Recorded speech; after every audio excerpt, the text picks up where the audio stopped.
micro-accelerometer. The principle of an accelerometer can be demonstrated by a simple spring mass system attached to a casing.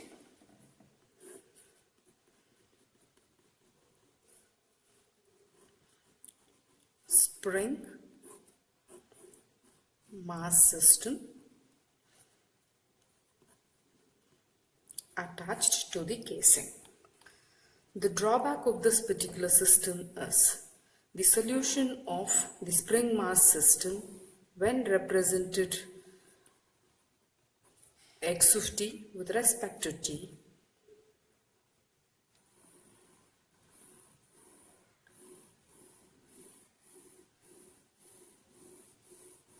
is a continuous function or performs continuous oscillation, which is unrealistic.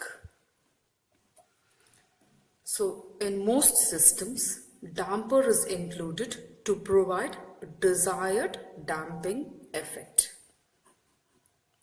The modified circuit would be a spring, a damper connected to the mass. Spring with a spring constant K, a damper with damping coefficient C. Right? So the dotted line shows the equilibrium position.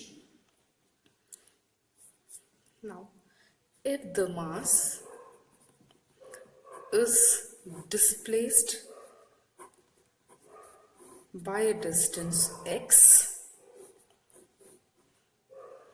the three properties which is working on the mass, one is displacement x, velocity x dot, and acceleration x double dot. If you draw the free body diagram FBD, the free body diagram of the mass, the motion of the mass is in the downward direction. If the motion of the mass is in the downward direction, then the inertia force would work opposite to the motion, and two forces, one due to the spring and another due to the damper, would act on the mass in upward direction. So the forces acting on the body is one, the inertia force, two, the spring force, and three, the damper force or damping force. Inertia force is a function of acceleration. Inertia force is a function of acceleration. Spring force is a function of displacement. And damping force is a function of velocity. So, inertia force would be mx double dot. Spring force would be k into x. Spring constant or spring coefficient into displacement. And damping force is damping coefficient into velocity. Right? If you look at the free body diagram, you can see that the inertia force is an upward force. So, inertia force is an upward force. Spring force is again an upward force, and the damping force is an upward force. So, the upward force is represented by positive and the downward force. The free body diagram shows three forces: acceleration, displacement, and velocity. We can have two cases under damped system.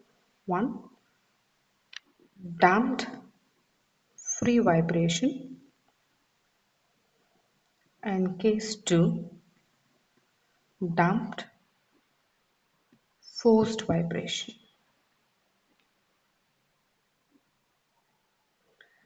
If we apply an external force and if the external force is 0, the external force is 0, then we call it as damped free vibration. And if F is not equal to 0, then we have it as damped forced vibration. Let us consider the first condition, damped, that is free vibration. We have from the Alembert's principle,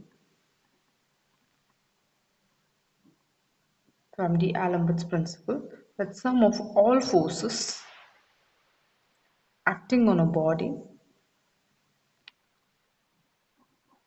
is equal to 0. So for damped free vibration, we have F is equal to 0. So you have mx double dot plus cx dot plus kx equal to 0. Dividing equation 1 by m, you have x double dot plus c by mx dot plus k by mx equal to 0, where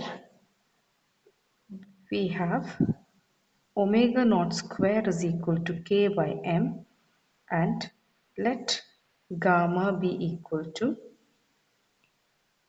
c by 2m, which implies c by m is equal to 2 gamma.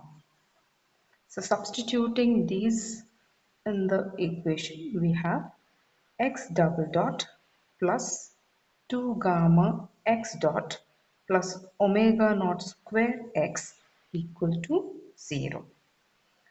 The solution to this equation is best achieved by using auxiliary equation. By auxiliary equation, we have lambda square plus 2 gamma lambda plus omega naught square equal to 0. This is of the form of a quadratic equation, that is ax square plus bx plus c is equal to 0. We know the solution of quadratic equation given by x is equal to minus b plus or minus root of b square minus 4ac by 2a. Substituting in the above equation, we get x is equal to minus 2 gamma plus or minus uh,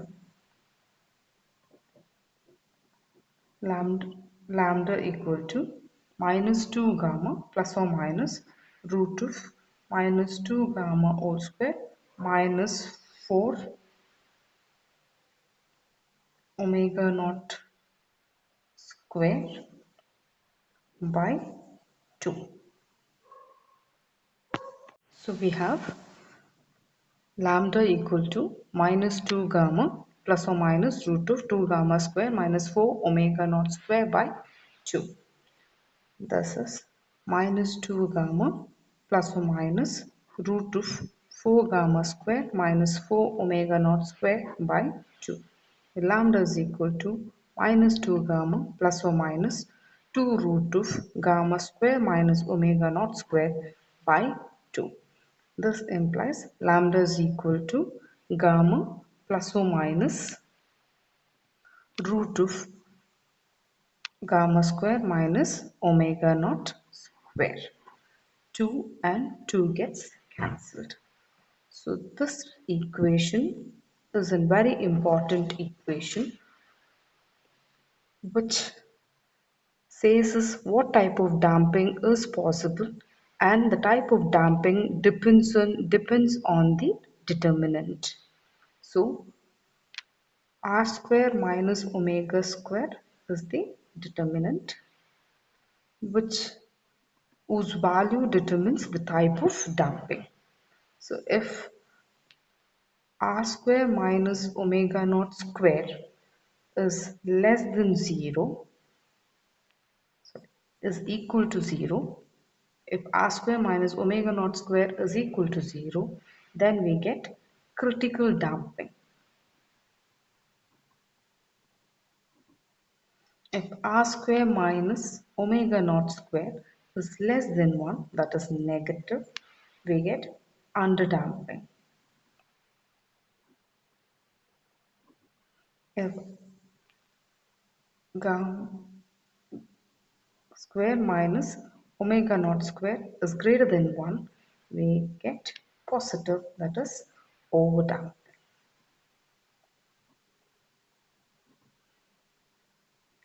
Gamma square minus omega naught square, right? These are the conclusions from the equation, say 2.